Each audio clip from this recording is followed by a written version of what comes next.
Hola chicos, soy Andrés Velázquez, profesor de la institución Educarte Ecuador, y el día de hoy vamos a ver la parte de matemáticas del video filtrado acerca del examen Ser Bachiller. Cualquier duda o inquietud que ustedes tengan, déjenos su comentario, denle like y compartan el video, y además pueden activar la campanita para que les lleguen notificaciones de nuestros nuevos videos.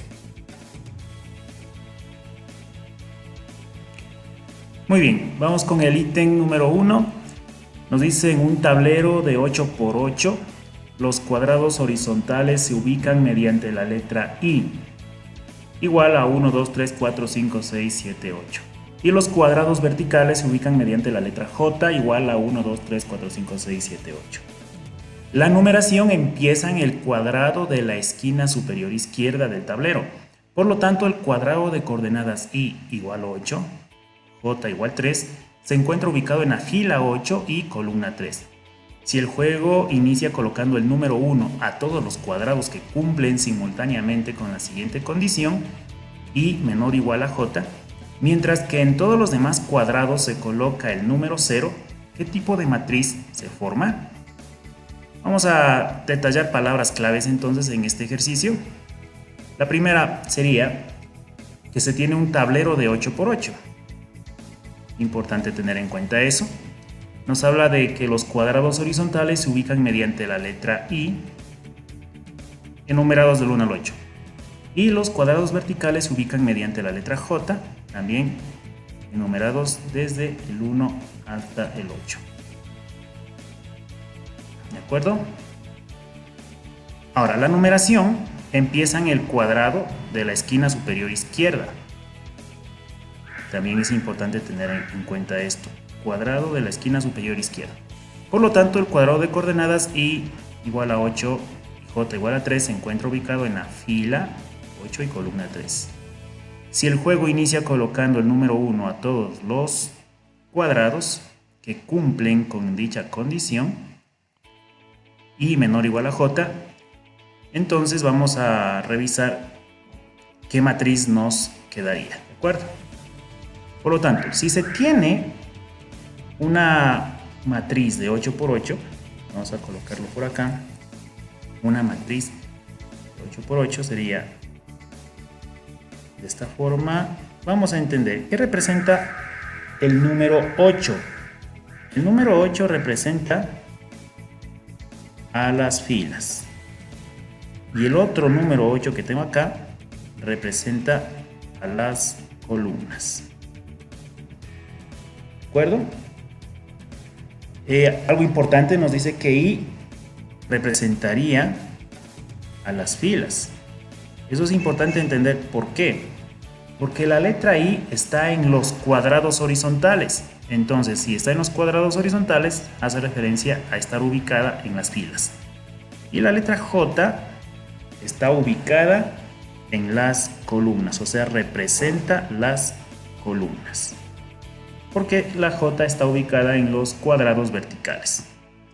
Para entender mejor esto, vamos a revisar una cuadrícula. Entonces, en esta cuadrícula nosotros podemos ir detallando dichos valores representados por la condición de que I sea menor o igual a J. Por lo tanto, si revisamos el valor, ¿no es cierto?, de la I, tendría que estar en las filas. Está enumerado del 1 hasta el 8. 1, 2, 3, 4, 5, 6, 7 y 8. Todo esto hace referencia a las filas, ojo, que es horizontal. Fila 1, fila 2, fila 3, fila 4, fila 5, fila 6, fila 7 y fila 8. Y también pues tenemos las columnas, los cuadrados verticales. 1, 2, 3, 4, 5, 6, 7 y 8. Esto hace referencia a las columnas, columna 1, columna 2, etcétera, etcétera. Listo. Ahora vamos a mirar el ejemplo que nos dan en el enunciado. Nos dice que I es igual a 8 y J es igual a 3. Esto sería la fila número 8 y columna 3. Y eso es verdad, miren. Esta es la fila número 8 y esta es la columna número 3, o sea, quiere decir que estaría ubicado por aquí. ¿Ya? Vamos a ponerle por aquí, ¿de acuerdo? Entonces, si cumple la condición de que i sea menor o igual a j, se le coloca el número 1, y si no cumple eso, se le coloca el número 0. Entonces vamos a ver aquí, i, que es la fila 1, y columna 1, son iguales. 1 es igual a 1, por lo tanto, colocamos el número 1. El 1 es menor al 2, entonces cumple la condición, colocamos el número 1. Por lo tanto, los demás también serían unos, porque siempre la fila 1 que tengo aquí va a ser menor a los números que estamos teniendo acá, ¿no es cierto? Vamos a la siguiente fila, fila 2, columna 1. ¿El 2 es menor a 1? No, eso no es menor, por lo tanto 0. 2 es menor a 2, menor o igual, sí, como es igual, entonces se le coloca el 1. El 2 es menor al 3, sí, el 1. El 2 es menor al 4, el 1 y así, ¿no es cierto? Colocamos el 1. El 3 es menor a 1, no, sería 0. El 3 es menor a 2, sería 0. 3 es menor o igual a 3, sí, porque es igual, se coloca el 1. Por ende, todos los de la derecha también serían unos. Y como que ya vamos entendiendo el esquema, esto sería 0 porque 4 no es menor que 1, 4 no es menor que 2, 4 no es menor que 3, 4 es menor o igual a 4, sí, el 1, entonces todos los demás tendrían 1. Y ya tenemos el esquema como lo vemos, siempre que son iguales empieza con el 1. 5 igual a 5, por lo tanto empieza desde el 1 hacia la derecha. Y así tendríamos ya formada nuestra matriz, simplemente comparando cada valor. Llenamos entonces, aquí me equivoqué, aquí sería 0 y 1, 1. Acá. Llegaríamos a completar nuestra matriz. Entonces acá, cuando una matriz tiene desde la segunda fila 0 como una escalera, o sea, mire, desde la segunda fila tenemos un 0, y verdad, vamos a colocar con un color rojo, aquí, un 0, y se presenta como una escalerita, el 0, sigue bajando, el 0, ¿de acuerdo? Luego el 0, a esto se le conoce como una matriz triangular, ¿de acuerdo? Ya que si nosotros le pintamos a esta partecita de aquí, más o menos por ahí, se forma una especie de triángulo. ¿Y cómo se le llama a esta matriz entonces? Se le llama matriz triangular. Y sería una matriz triangular superior. ¿Pero por qué superior? Porque el triángulo principal está formado desde acá, desde los números, número 1, ¿de acuerdo? Todo lo que tenga número 1, arriba. Esto es superior. Y ceros abajo. Entonces la matriz triangular superior es aquella que está formada por unos en la parte superior y por ceros en la parte inferior. Siendo así nuestra respuesta el numeral 3, una matriz triangular superior.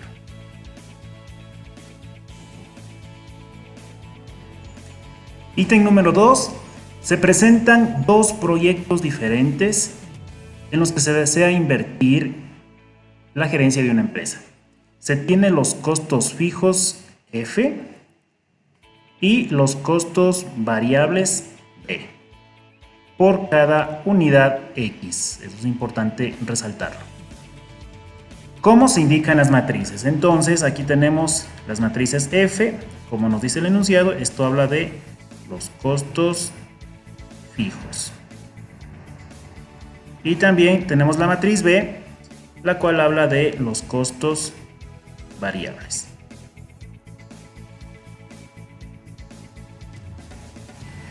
También nos dice que por cada unidad X de producción, como se indica en las matrices, ¿verdad? Determina la matriz que permite representar el costo total. Habla de un costo total, o sea, de una matriz resultante, la cual va a ser resultante de una operación entre los costos fijos y los costos variables. Por lo tanto, si nosotros tenemos por cada unidad X de producción, y sabemos que estos son costos fijos, la X debemos multiplicarle por los costos variables. Esto quiere decir que nuestra matriz B, al multiplicarle por X, que va a ser una constante, entonces va a ser igual a esto, a 50X y 80X.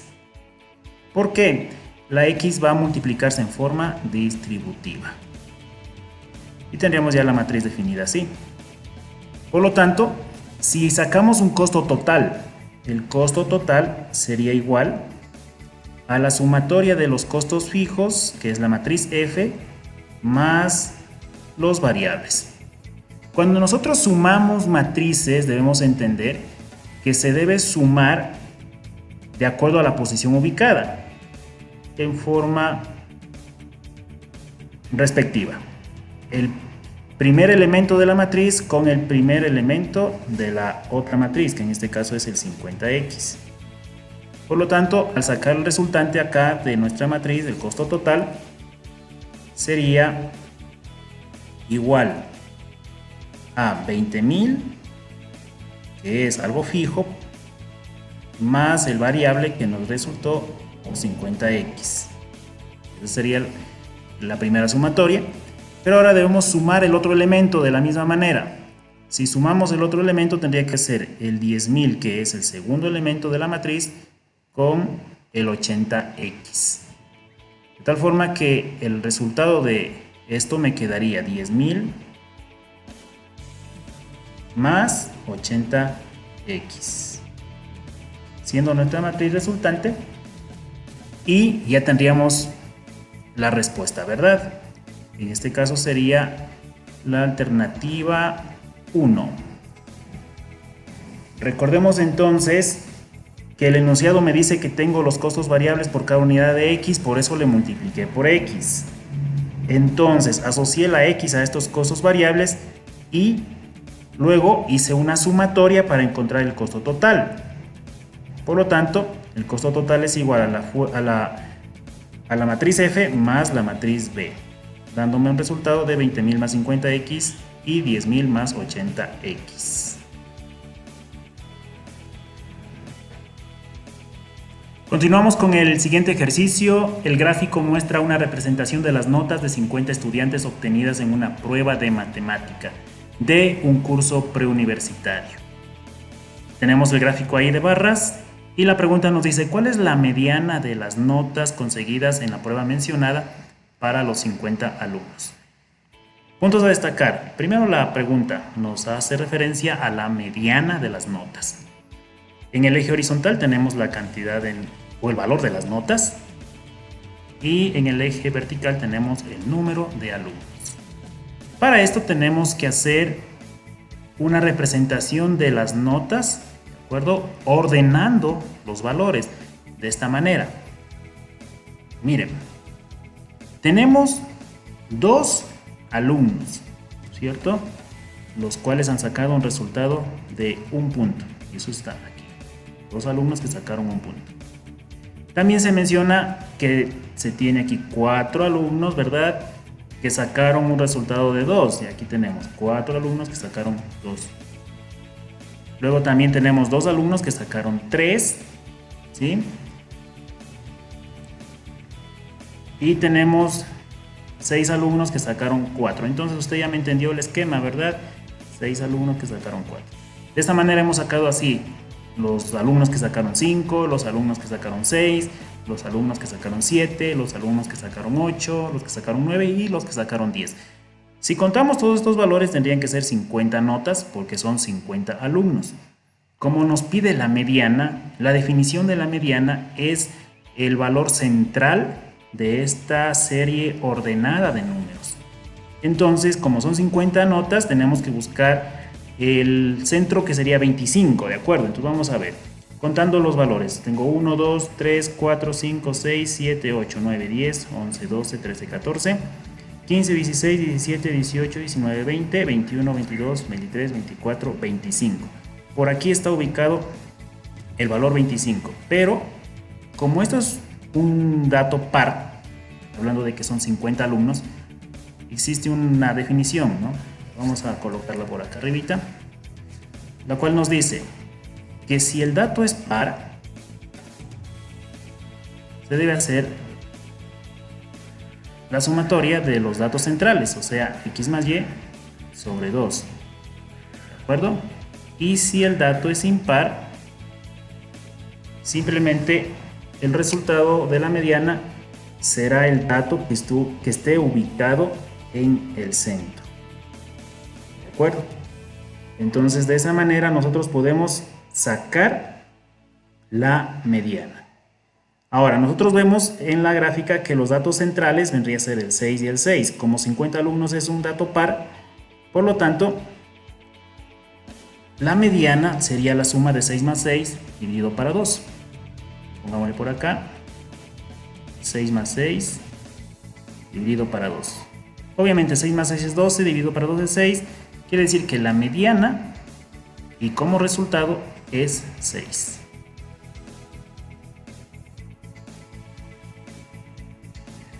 Siguiente ejercicio, el ítem número 4. En un estudio dinámico del movimiento de una pelota de baloncesto, se obtuvo la ecuación de su trayectoria como una parábola, donde su análisis se hizo en un dominio de 0 cerrado hasta 6 cerrado metros en la horizontal.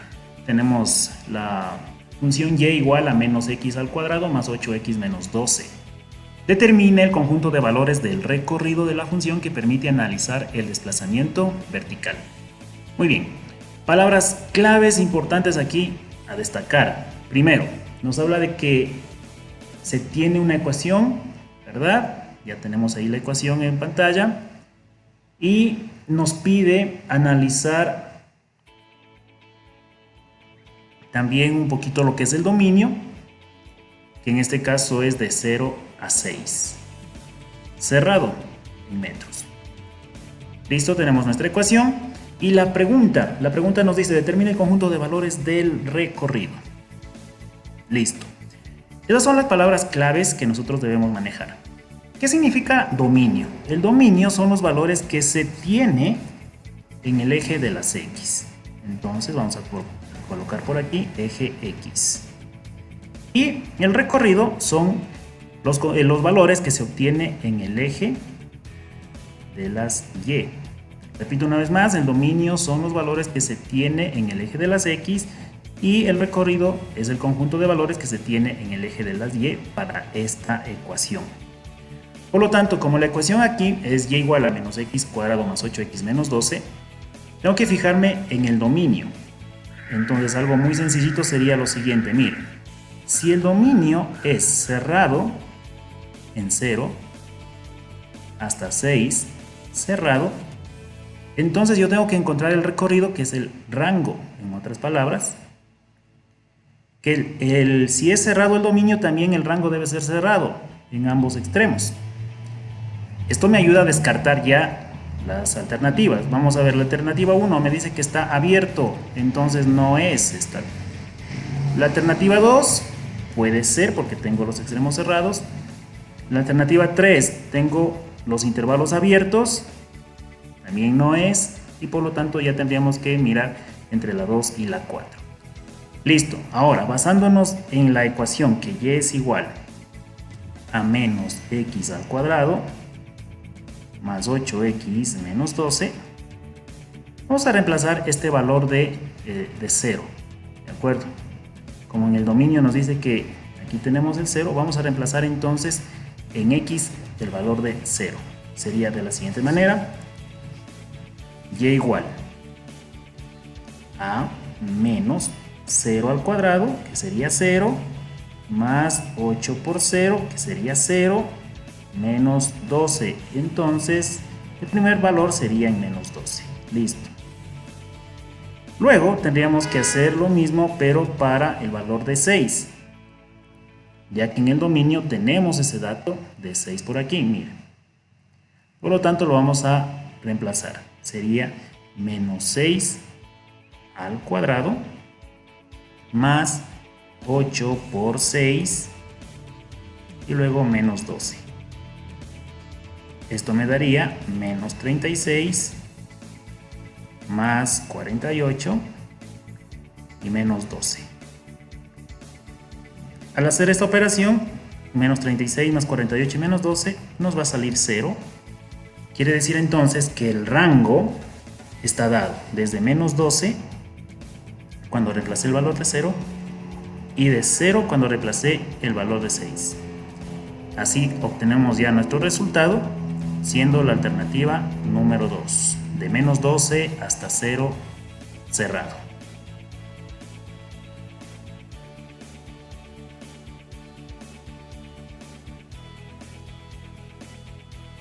El ítem número 5 nos dice: una reacción típica de fisión se da cuando un neutrón colisiona con un átomo de uranio, produciendo un átomo de bario, un átomo de criptón y 3 nuevos neutrones, como se observa en la ecuación. Y en la tabla se detalla este proceso.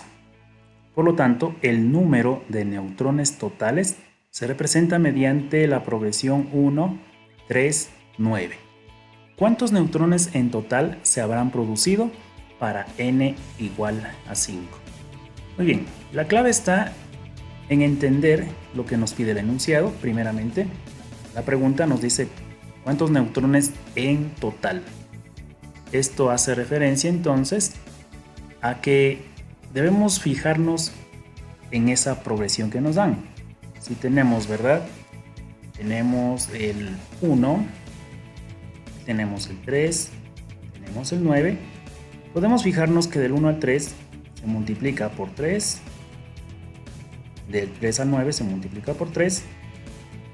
Luego tendríamos que hacer una multiplicación por 3, dada la lógica. 9 por 3 es 27.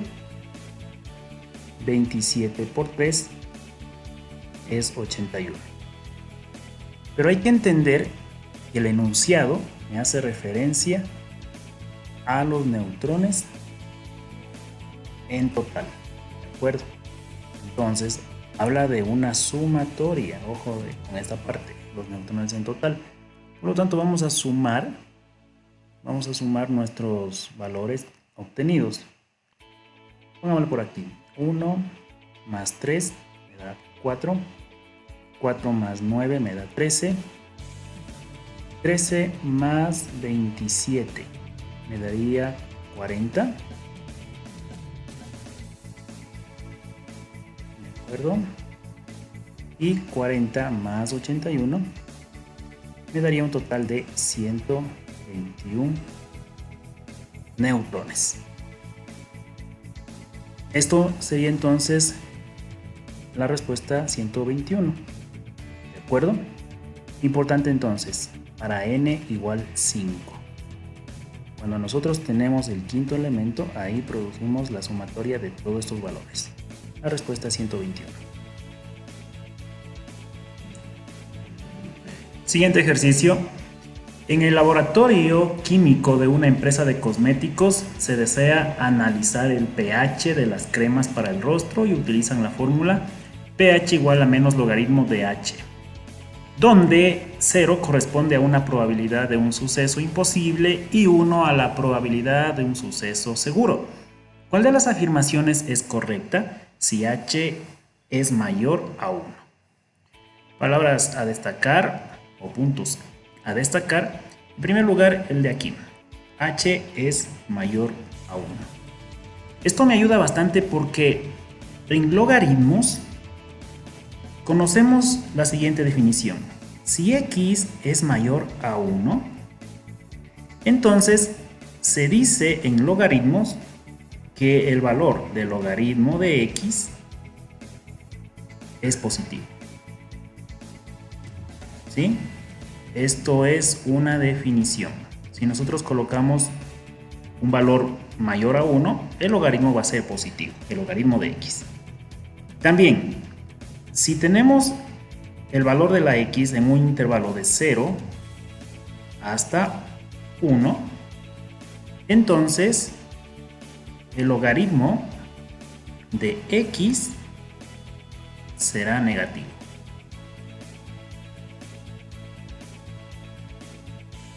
Muy bien, con esta definición vamos a analizar el valor del pH, sabiendo que H es mayor a 1. Como h es mayor a 1, cumple esta condición de x mayor a 1, ¿verdad? Por lo tanto, el logaritmo de x es positivo y aquí el logaritmo de h tendría que ser positivo. Esta partecita de aquí, solamente desde el logaritmo de h, de aquí, acá, esto sería positivo, ¿verdad?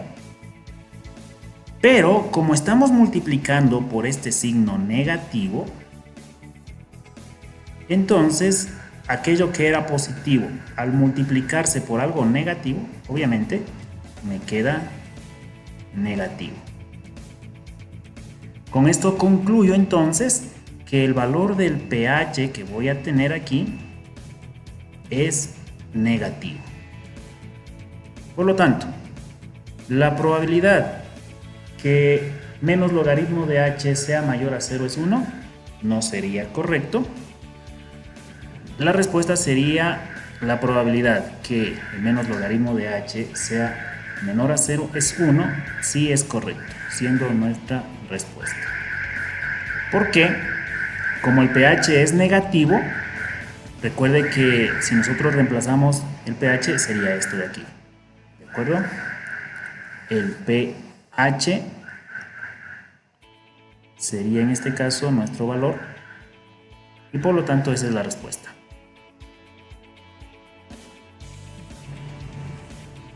Vamos a resolver el siguiente ejercicio. Nos dice, se tiene una matriz A definida en la forma A igual ABCD, donde A más B es igual a 0 y C más D es igual a 0. Si se conoce que A es igual a 4 y C es igual a 3, determine la matriz A cuadrado. Muy bien, lo clave está en trabajar con estas ecuaciones. A más B igual 0 y C más D igual 0. Para esto vamos a despejar el valor de B de la primera ecuación. Si A más B es igual a 0, el valor de B en este caso sería B igual, la A que está al lado izquierdo sumando pasa a restar, menos A. Por lo tanto, B sería igual a menos 4, ya que A equivale a 4. Lo mismo vamos a hacer en C más D igual 0. Vamos a despejar el valor de D. D es igual, la C pasa a restar, sería D igual a menos C. Por ende, D es igual a menos 3.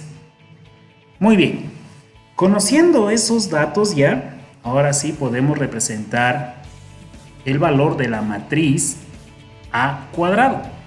Note que lo que me pide el ejercicio es buscar esta matriz A al cuadrado. Entonces decimos que A cuadrado es igual a la multiplicación de A por A. Esto es decir, la matriz A, vamos a ver, la matriz A formada por A, como A es igual a 4, y habíamos sacado que B es igual a menos 4, le ponemos menos 4 al lado. Luego el valor de C, que nos dio que es 3, y D, que también sabemos que es menos 3, ¿verdad? Por lo tanto nos quedaría así la matriz. Y esta matriz la vamos a multiplicar por ella misma, o sea, por 4, menos 4, 3 y menos 3.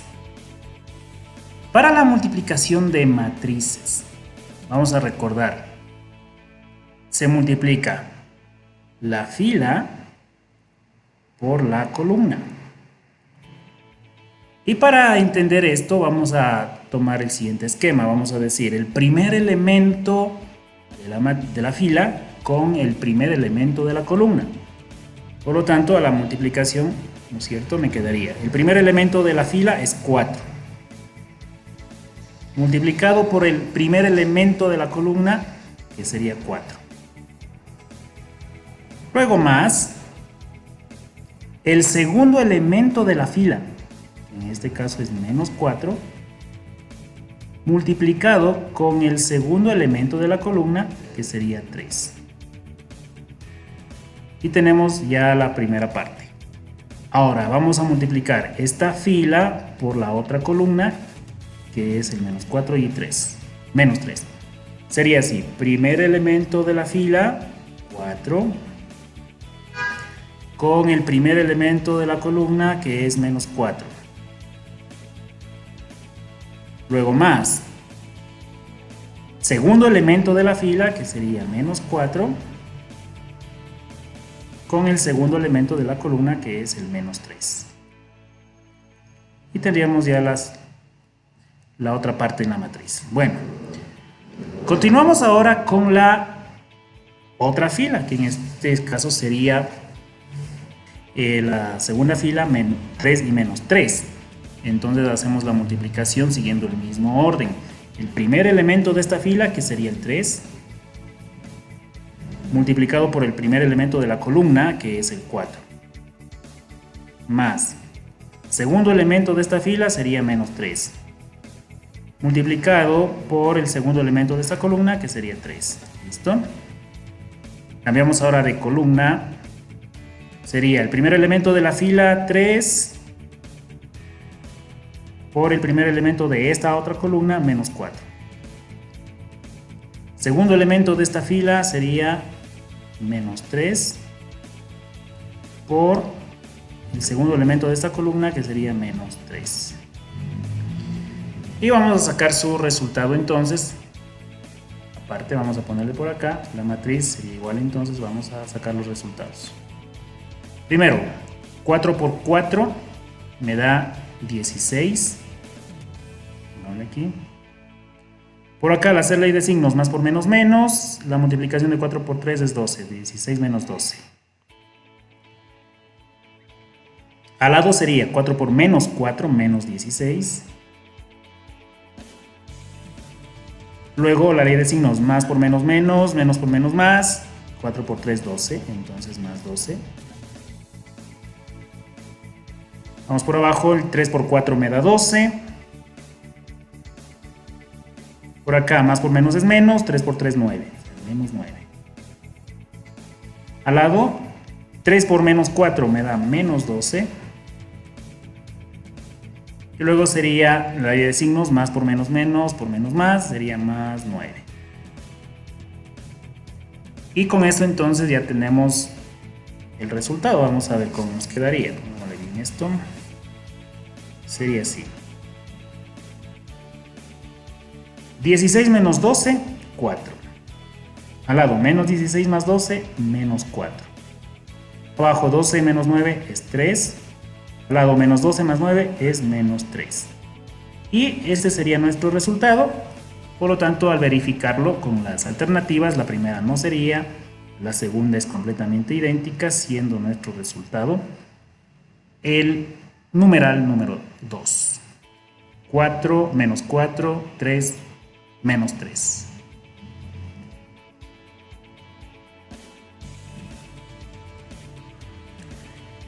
Siguiente ejercicio, Lourdes, la gerente de una empresa, explica que el número de mujeres que trabajan allí, sin incluirse ella, duplica al de varones, y que la totalidad de mujeres que laboran en la firma, restando la totalidad de los varones, es de 12 personas.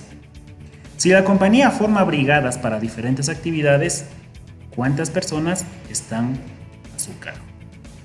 Muy bien, hemos resaltado las partes claves. En primer lugar, nos dice que la cantidad de mujeres, lo vamos a representar con M, duplica al de varones, o sea, 2 por B. Y que la totalidad de mujeres sería M, restando menos la totalidad de los varones, que sería B, es de 12 personas. Esto sería igual a 12. Entonces me preguntan cuántas personas tendría en total. Para esto pues podemos analizar aquí las ecuaciones. M es igual a 2B. Yo le puedo reemplazar en esta ecuación, ¿verdad? M por 2B. Y luego menos B sería igual a 12. 2B menos B, me queda B. Quiere decir que el número de varones es 12. Pero como aquí nos detalla que el número de mujeres es el doble de los varones, entonces vamos a decir que las mujeres, al ser el doble, serían 24. Pero recordemos que el enunciado me pide las personas en total. Por lo tanto, el total de personas sería la sumatoria de los varones con las mujeres, 12 más 24, que me daría un total de 36 personas. De esta manera tenemos ya nuestro resultado, 36.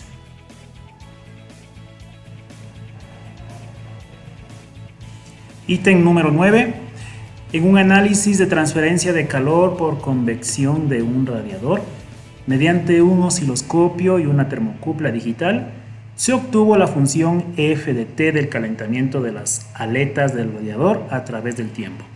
Como se indica a continuación, t es igual al f de t igual a la raíz de t más 2, donde t es igual al tiempo, t es igual a la temperatura.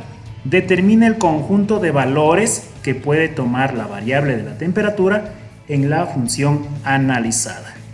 La parte clave de este ejercicio es cuando nos dan la función, ¿verdad? Aquí, función f de t, a través de este tiempo que nosotros vamos a manejar. Y algo importante en la pregunta es tomar la variable de la temperatura. Ojo que la pregunta nos dice, determine el conjunto de valores que puede tomar la variable de la temperatura. Haciendo énfasis entonces en la raíz de t, vamos a recordar un concepto de los radicales. Si yo tengo la raíz de a, esta raíz de a, ¿verdad?, va a tener un dominio. El dominio está expresado de la siguiente forma. Se dice que a debe ser mayor o igual que 0. ¿Por qué? Porque como es una raíz cuadrada, no existen raíces negativas y por lo tanto el valor que debe tomar a debe ser un valor superior a 0. Por lo tanto, el dominio de este radical debe ir de 0 hacia el más infinito, siendo 0 cerrado, infinito abierto. ¿De acuerdo? Pero esto solamente para el radical. Tomando esta definición, entonces podemos decir que si tengo la raíz de t, los valores del tiempo tendrían que ser entonces en el dominio de 0 hasta el más infinito. Pero aquí hay que tener en cuenta que esto es para el tiempo. Ojo, este es el dominio para el tiempo. Pero nuestro ejercicio nos hace referencia al valor de la temperatura que puede tomar. Entonces, si tomamos este valor de 0 y le reemplazamos en t, de otra manera, t es igual a 0, nuestra temperatura quedaría igual a un f de 0 y lo reemplazamos entonces en el radical, raíz de 0 más 2. De tal forma que la temperatura me quedaría igual, raíz de 0, 0 más 2. Siendo entonces los valores que va a tomar la temperatura, su dominio, desde el 2 hasta el más infinito. ¿Por qué hasta el más infinito? Porque si incrementa el tiempo, entonces la temperatura también va a incrementar. ¿De acuerdo? Por ende, la respuesta para este ejercicio es el literal 3. 2 hasta más infinito.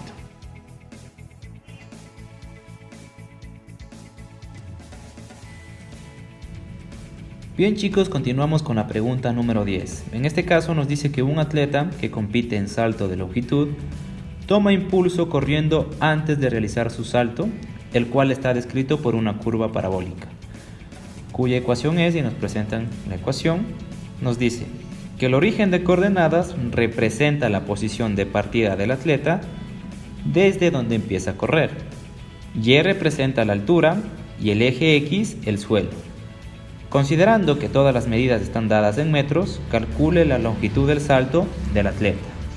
Bien. Antes que nada debemos tener en cuenta los diferentes tipos de gráficos que podemos tener en una ecuación parabólica. ¿Sí?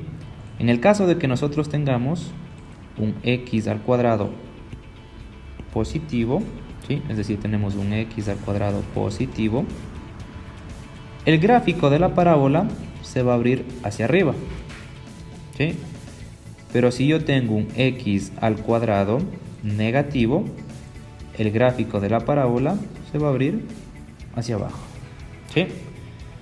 Entonces, veamos, en este caso nosotros tenemos un plano cartesiano, ¿sí? Tenemos un plano cartesiano.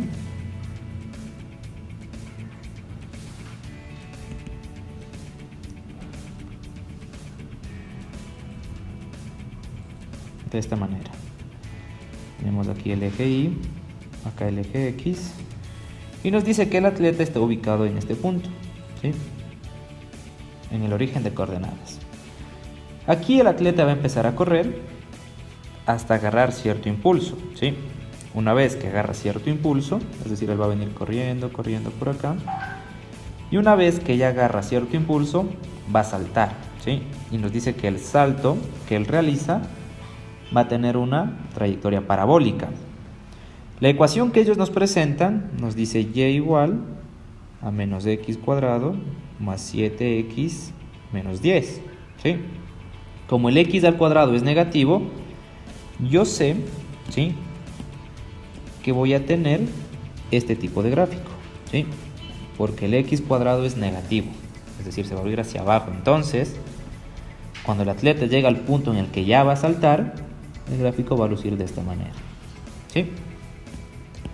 Ahora bien, lo que me interesa saber es qué pasa de este punto, ¿sí? ¿Qué pasa desde este punto de aquí hasta este punto de acá?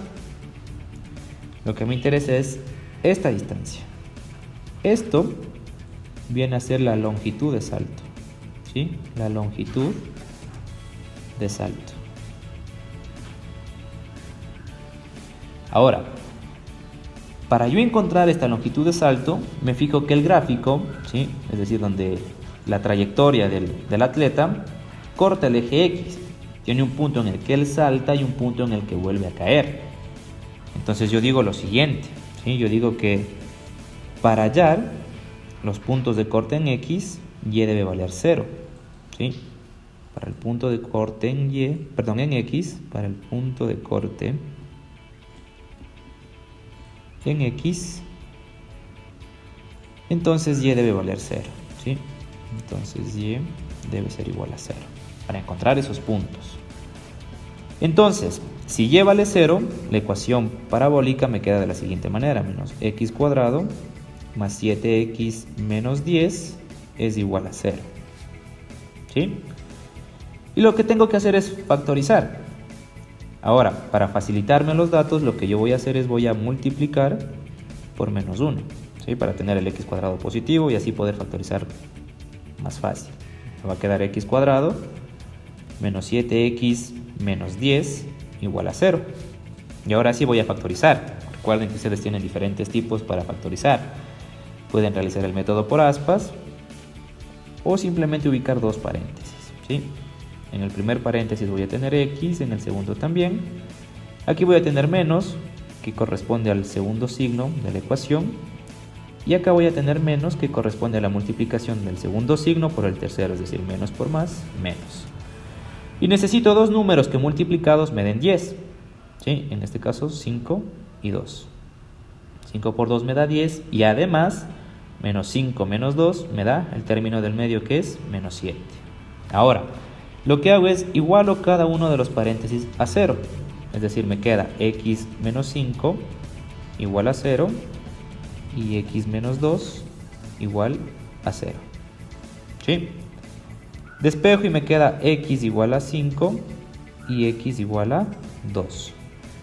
Y esta parte es muy importante, ya que estos puntos que acabo de encontrar me indican los cortes en el eje X, ¿sí? Es decir, con estos puntos yo sé que aquí, ¿sí?, en este punto de aquí vale 2 y el punto de acá vale 5, ¿sí? Teniendo en el medio 3 y 4, ¿sí? 3 y 4. Con eso yo puedo ya determinar la longitud de salto, ¿sí? Porque yo sé que el atleta saltó en 2 y cayó en 5, entonces voy a contar, ¿sí? Veamos, voy a tener aquí 1, acá voy a tener 2 y acá voy a tener 3. Por ende, la respuesta sería 3 metros. ¿Sí? Esa sería la respuesta. 3 metros. ¿Sí? Esa es la respuesta. Por ende, nos quedó como solución la opción 1. 3. ¿Sí?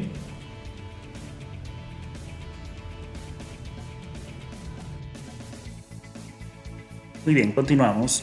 Un arquitecto diseña un jardín de forma elíptica mediante la ecuación x cuadrado sobre 9 más y cuadrado sobre 25 igual a 1, donde x y y están en metros.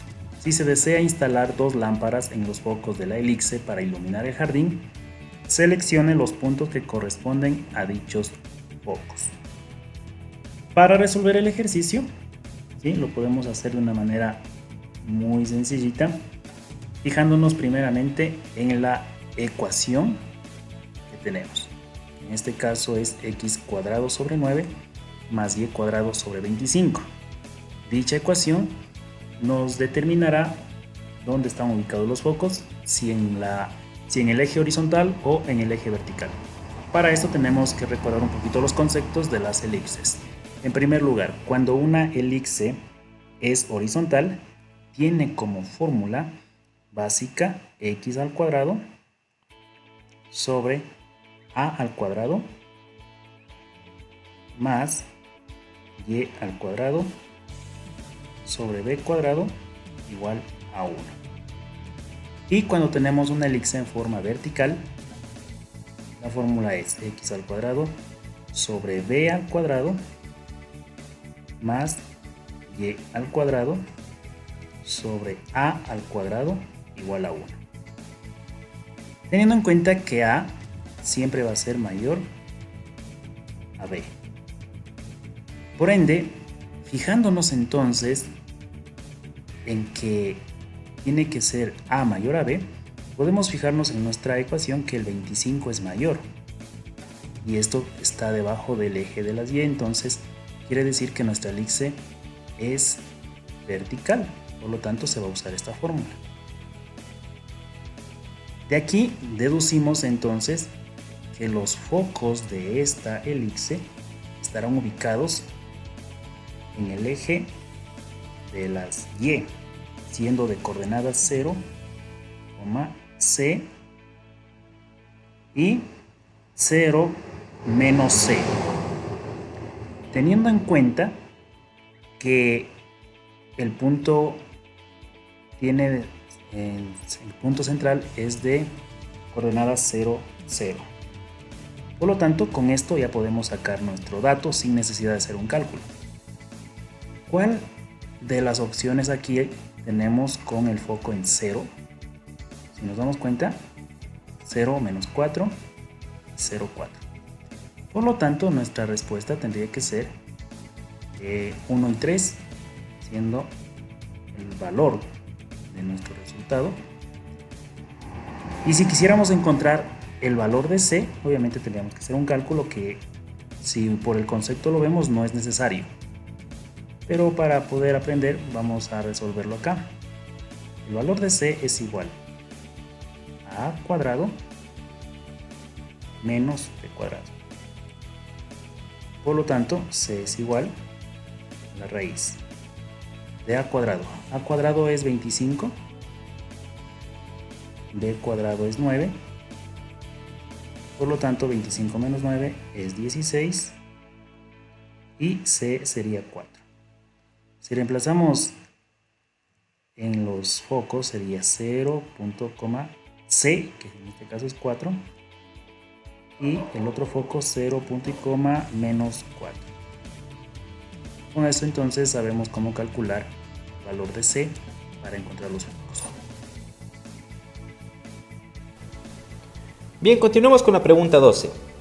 Me dice que un avión militar se encuentra en el aire en la ubicación P igual a I más raíz de 3J kilómetros, visto desde la torre de control, con un ángulo de 30 grados con horizontal. Determine la distancia en kilómetros que existe entre el avión y la torre.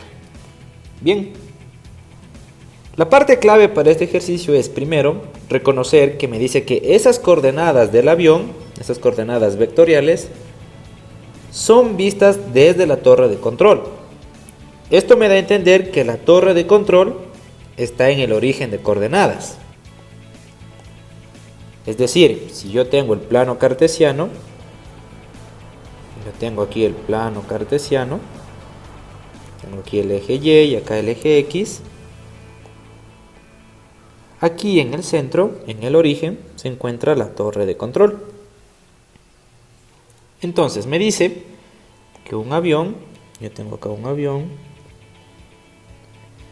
tiene ciertas coordenadas, me dice que tiene una coordenada en Y y otra en J. Recordemos que Y representa a X y que J representa a Y. Entonces la coordenada AI me está diciendo que yo tengo A unidades en X. ¿Sí? Es decir, yo tengo A unidades en X. Y raíz de 3J me dice que tengo raíz de 3 unidades en Y. ¿Sí? Tengo raíz de 3. Y la pregunta me dice que yo debo hallar la distancia desde la torre de control hacia el avión.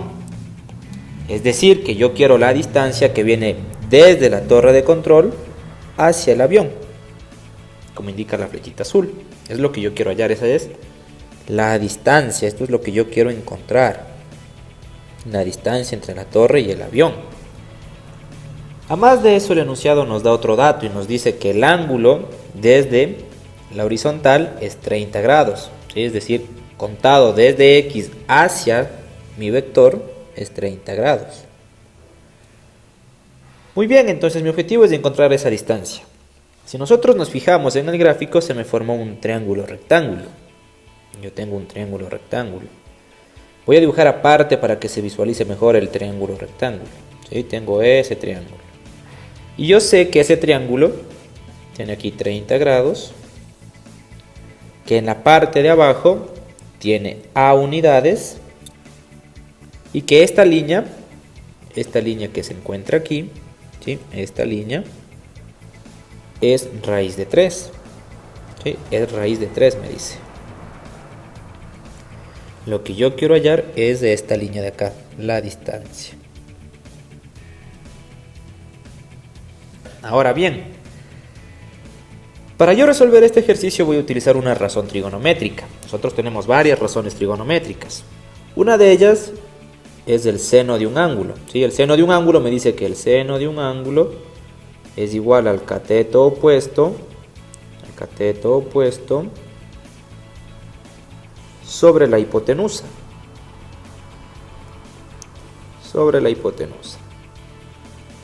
Ahora bien, entendamos que por cateto opuesto se refiere al lado que está enfrente del ángulo. Es decir, si yo digo, por ejemplo, yo digo seno de 30, ¿sí? Digo aquí el seno de 30. El cateto opuesto a este ángulo va a ser la línea que está al frente, es decir, raíz de 3. Eso significa cateto opuesto.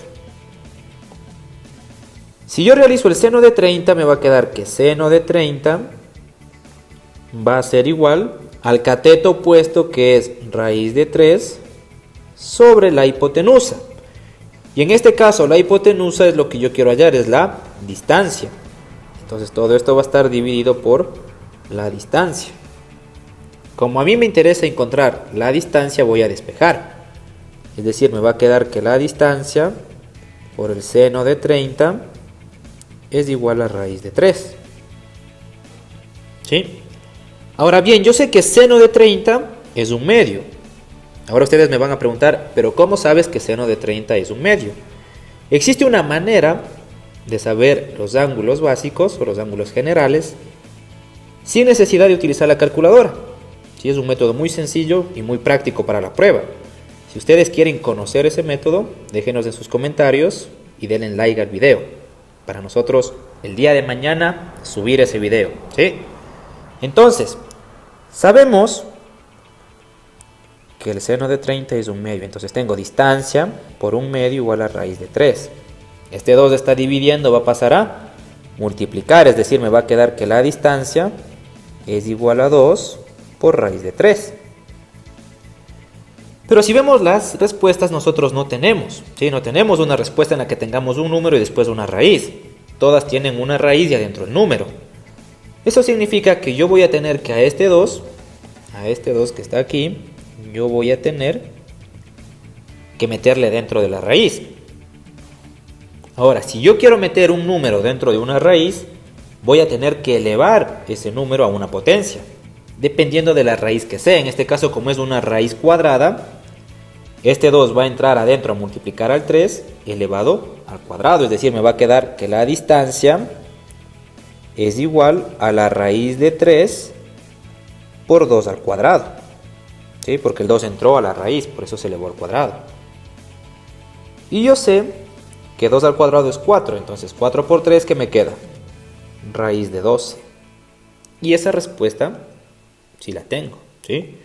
Es la respuesta número 2, ¿sí? Raíz de 12. Y con eso se terminó el ejercicio. Muy fácil, ¿verdad? Pregunta 13. En la tabla se muestran las edades de los niños que ingresarán a una unidad educativa el siguiente año lectivo. Les presentan una tabla con los nombres y la edad de cada uno de sus alumnos.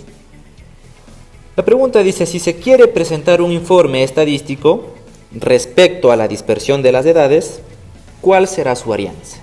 Muy bien, entonces, lo que debemos hacer es hallar la varianza. Para eso veamos la fórmula de varianza. Nosotros vamos a decir que varianza va a ser igual a la sumatoria de los siguientes términos, elevados al cuadrado. Y todo esto sobre n. Ahora, lo importante en esta fórmula es reconocer cada uno de los elementos. En este caso, el x con su índice y va a representar a cada uno de los elementos que vamos a analizar. En este caso sería Juan, María, Pedro, Luis, Andrea y Julián. Mientras que esta x con la raya arriba, ¿sí? Esta x de acá, la vamos a llamar como la media. Que para no hacernos lío, es el promedio, ¿sí? Va a ser el promedio nada más. Y la n es el total de elementos. No se olviden, la n es el total de elementos. Bien, veamos, empecemos por calcular la media. Como sabemos que la media es el promedio, nosotros lo que vamos a tener que hacer es sacar un promedio de las edades que tenemos en esta tabla, ¿sí? Entonces yo sé que el promedio va a ser igual a la sumatoria de todos los elementos dividido para el total de elementos. Es decir, veamos, yo voy a tener arriba 1 que pertenece a la edad de Juan, más 1 que pertenece a la edad de María, más 2 que pertenece a la edad de Pedro, más 4 que pertenece a la edad de Luisa, más 8 que pertenece a la edad de Andrea y más 8 que pertenece a la edad de Julián. Tengo 1, 2, 3, 4, 5 y 6 elementos. Por ende yo voy a dividir para 6, porque es la cantidad de elementos que yo tengo, ¿sí? Tengo entonces que la media va a ser igual a ¿qué? Vamos a sumar 1 más 1, 2 más 2, 4, más 4, 8, y acá 8 más 8, 16, más 4 me va a dar 24. Esto dividido para 6 me va a dar como resultado 4. ¿Sí? Tengamos muy en cuenta este resultado. Este resultado es muy importante, ¿sí? Tengamos en cuenta este resultado que es muy importante. Esto es la media, es el promedio, que es igual a 4. Tengamos en cuenta, ¿sí? Ahora bien, lo último que me queda por hacer es reemplazar estos datos en la fórmula, ¿sí? Veamos cómo se hace. Hay que tener mucho cuidado. Yo sé que la varianza, ¿sí? Yo sé que la varianza va a ser igual a la sumatoria de esa fórmula que tengo ahí. Yo les decía que el xy, si este xy de aquí, representa cada uno de los elementos. Es decir, va a haber un xy que representa a Juan, va a haber un xy que representa a María, otro xy que representa a Pedro y así a todos los elementos. Por ende, cuando yo reemplace en la fórmula, lo que voy a tener es un paréntesis con el xy que representa a Juan, en este caso su edad, que sería 1, menos el promedio o la media, que nosotros sabemos que es 4, ¿sí? Menos 4 elevado al cuadrado. Ahora esto se va a sumar, ¿para qué? Para el siguiente elemento, el siguiente xy. En este caso me tocaría María, ¿verdad? Y su edad es 1. Ahora esto también se va a restar por la media, que es 4, y va a estar elevado al cuadrado. Y así continúo con todos los elementos. Es decir, acá voy a tener más. Me tocaría Pedro, que en este caso es 2, menos el promedio, que es 4, elevado al cuadrado. ¿Sí? Después me tocaría Luisa, que es 4, menos 4 elevado al cuadrado, y así sucesivamente con todos. ¿Ok? Es decir, acá voy a tener más. Andrea, que es 8, menos 4 elevado al cuadrado. Ya no me alcanzó el espacio, así que bueno, voy a poner acá abajo más. Julián, que también es 8, menos 4 elevado al cuadrado. ¿Sí? Y recordemos que todo esto, si todo esto está dividido para el total de elementos, que en este caso, ¿cuántos elementos tengo? Veamos, tengo Juan, María, Pedro, Luis, André y Julián. Son 6 elementos. ¿Ok? Vamos a ir simplificando, ¿ok? Vamos a ver. Si yo realizo acá esta operación 1 menos 3, esta operación 1 menos 4, perdón, me va a dar menos 3. Y menos 3 elevado al cuadrado me va a dar 9. Entonces yo sé que de este paréntesis voy a tener 9. Del siguiente paréntesis tengo lo mismo, ¿sí? 1 menos 4, que es menos 3. Que elevado al cuadrado, ¿cuánto me da? 9. Continúo, acá tengo 2. 2 menos 4 me da menos 2. Que elevado al cuadrado me da 4. Acá, 4 menos 4 me da 0. Y 0 al cuadrado es 0. ¿Sí? 0 aquí. Y acá tengo 8 menos 4, que me da 4 elevado al cuadrado, 16. Y acá, como tengo lo mismo, también me va a dar 16. ¿Sí? Entonces, yo sumo todo esto. 9 más 9 me da 18. Más 4 me va a dar 22. Y acá 16 más 16 me da 32. Más esto de acá me va a dar 54. ¿Sí? Es decir, voy a tener 54 sobre 6. Y esto me da como resultado 9. Y esta vendría a ser la varianza. Por ende, la respuesta es la opción 2, 9. ¿Sí? Hay que tener mucho cuidado con las sumas, ya que podemos equivocarnos y no nos va a salir la respuesta.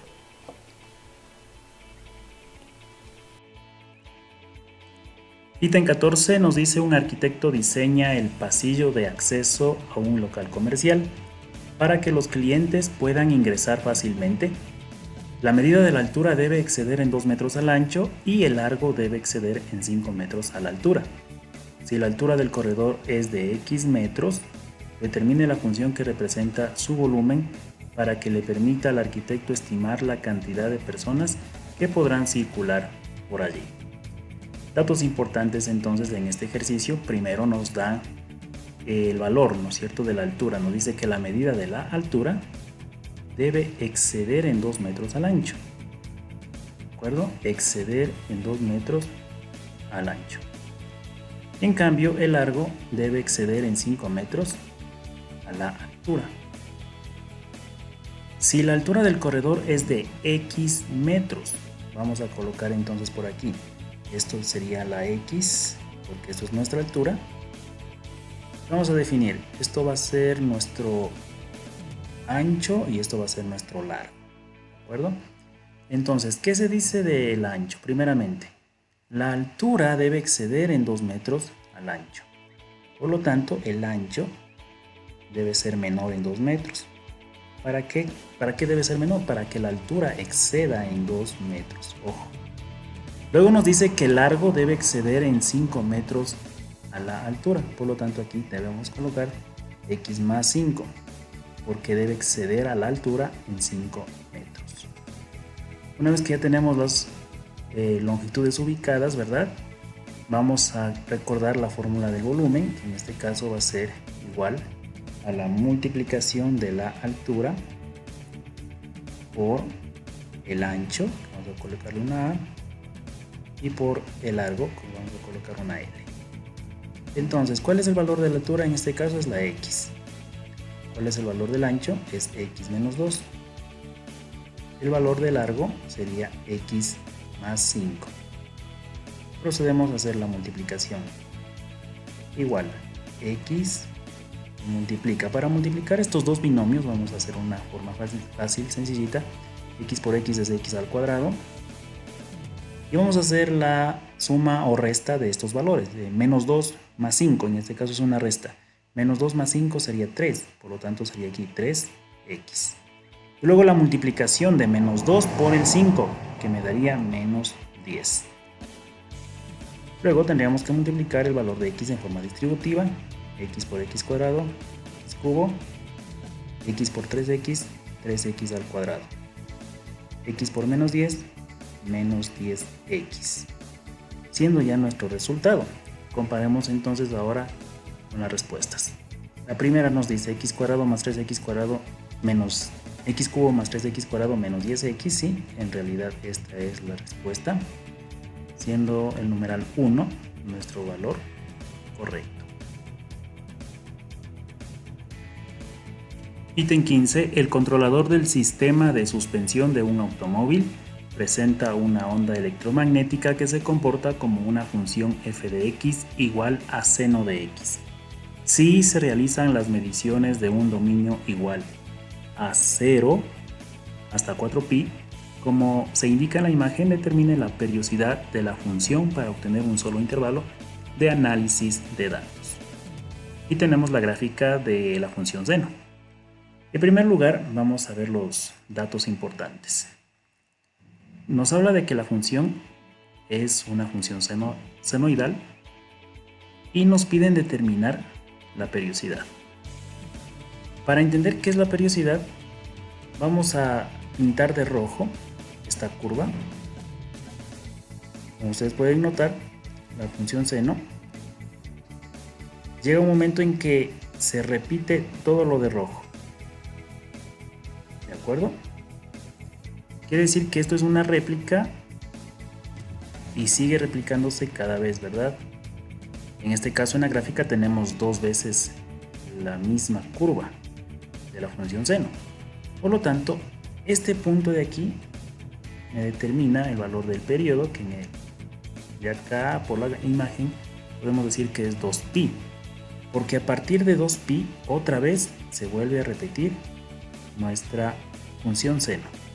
Por lo tanto, el periodo de esta función seno es igual a 2pi. Como definición se dice que la función seno y la función coseno tienen una periodicidad de 2pi y por concepto podemos decir entonces que la respuesta es el valor de 2pi.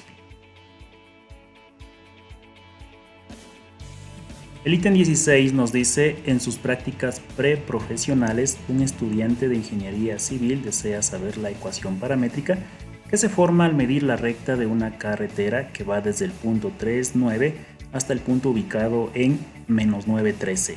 Si el estudiante debe ingresar las ecuaciones paramétricas para presentar el informe final de las prácticas preprofesionales y el punto elegido para determinarlas es el punto final de la carretera, identifique dichas ecuaciones. Muy bien, para resolver el ejercicio vamos a tomar las palabras claves. Aquí nos dice que determinemos la ecuación paramétrica. Y como tenemos dos puntos, vamos a fijarnos en esta ecuación. La ecuación paramétrica cuando tenemos dos puntos es igual al punto inicial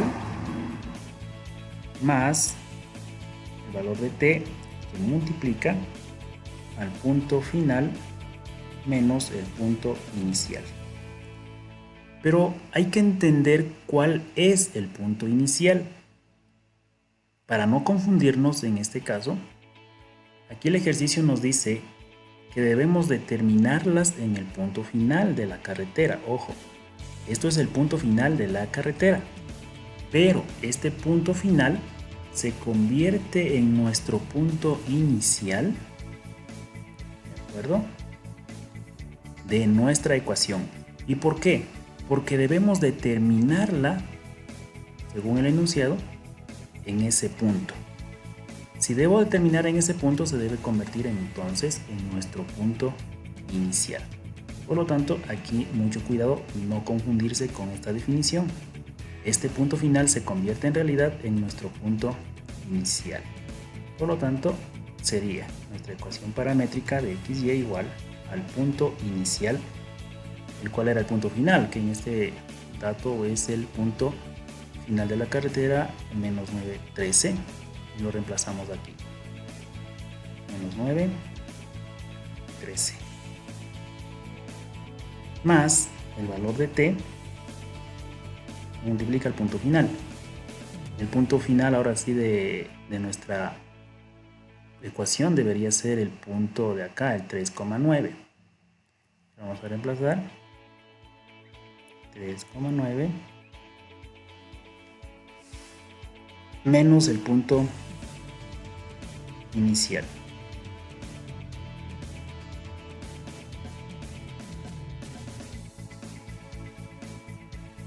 El punto inicial, como ya habíamos determinado, es menos 9, 13.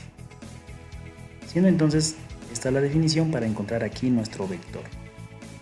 De tal forma que nuestra ecuación paramétrica quedaría así, igual. Menos 9, 13, más. Es importante entender que si esto corresponde al eje de las x, debo hacer la operación con el eje de las x. Entonces 3 menos por menos es más, 3 más 9 me daría 12. Sería t que multiplica 12. Y luego también hacer las operaciones con el eje de las y. 9 y menos 13 sería entonces 9 menos 13 me daría menos 4. Ahora, sacando entonces las coordenadas para el eje x, sería el menos 9 más la multiplicación de 12 por t. Y para el eje y sería el 13 menos el valor de 4 por t. Mirando entonces nuestra ecuación, podemos ver que aquí el numeral 3 corresponde a nuestro resultado. Y de esta manera podemos ya definir la ecuación paramétrica.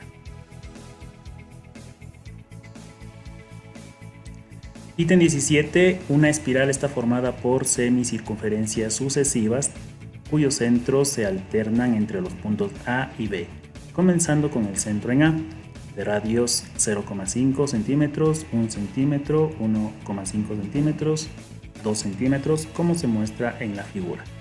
¿Cuál es la longitud total en centímetros de una espiral compuesta de 13 semicircunferencias consecutivas? Considere que el perímetro de la circunferencia se calcula con P igual a 2 pi por R, donde R representa el radio y pi es igual a 22 sobre 7. En primer lugar, me dan una sucesión de radios. Como podemos notar, el primer valor es el valor de 0,5. Vamos a colocarle acá 0,5. Luego nos dicen que es 1, y luego 1,5, luego 2 y 2,5, etcétera, etcétera, ¿verdad? Entonces vamos a ir sumando de 0,5, ¿de acuerdo? Siendo el siguiente 3, luego 3,5, 4, 4,5, 5, 5,5, 6 y luego 6,5. Si podemos notar, estos serían los radios de todas las semicircunferencias. Note por qué, porque estamos hablando de que se tiene la mitad de una circunferencia cada vez, ¿cierto? Podemos ver, siempre es la mitad de una circunferencia, por lo tanto sería la semicircunferencia. Para hallar la longitud, voy a tener que sumar los perímetros de las 13 semicircunferencias. Pero como estamos hablando del perímetro de las semicircunferencias, entonces el perímetro aquí, que está detallado en el enunciado, que es 2pi por r, en realidad es de una circunferencia, pero yo quiero sacar la semicircunferencia. Por lo tanto, debo sacar la división para 2. Entonces, el perímetro de una semicircunferencia, ¿sí?, está dado por la división para 2. Vamos a colocarles SP será igual entonces a pi por R. Porque el perímetro lo dividimos para 2 y se va a simplificar el número 2, ¿verdad? De esta manera debo yo hallar la longitud total. Y la longitud total tiene que ser igual a la sumatoria de todos los semiperímetros. Entonces, sería la sumatoria del semiperímetro 1, del semiperímetro 2, del semiperímetro 3, hasta llegar hasta el 13. Entonces, por la fórmula que habíamos hallado del semiperímetro, eso sería igual a pi por R1, pi por R2, más pi por R3, etcétera, etcétera, hasta llegar a pi por el radio 13. Si podemos ver, el valor de pi sería nuestro factor común, quedándonos en el paréntesis R1 más R2 más R3, etcétera, hasta llegar al R13. La longitud total sería igual entonces a pi, que en este caso por el enunciado podemos darnos cuenta que es 22 sobre 7. Lo puedo reemplazar, 22 sobre 7. Y esto multiplicado por la suma de todos los radios. Pero la suma de todos los radios ya lo habíamos visto antes, solo nos faltaría sumarlo porque todo está aquí. Esta es la sumatoria de los 13 radios, recordemos, si contamos, este sería el primero, segundo, tercero, cuarto, quinto, sexto, séptimo, octavo, noveno, décimo, onceavo, doceavo y treceavo. Solo nos falta hacer la sumatoria de estos valores. Entonces vamos a sumar todo esto. Al hacer la suma, nos damos cuenta que nos va a dar un valor, el cual es igual, vamos a ponerlo por acá, usted lo puede comprobar en su casita haciendo la sumatoria con tiempo y detalle ahí, a 91 medios. Y este es el valor que voy a reemplazar por acá, 91 sobre 12. Y podemos simplificar luego. La mitad de 2 es 1, la mitad de 22 que es 11, séptima 1 y séptima de 91 que es 13. Dándonos entonces la multiplicación de 11 por 13 sería 143. De esta manera llegamos a nuestro resultado, numeral 1, 143.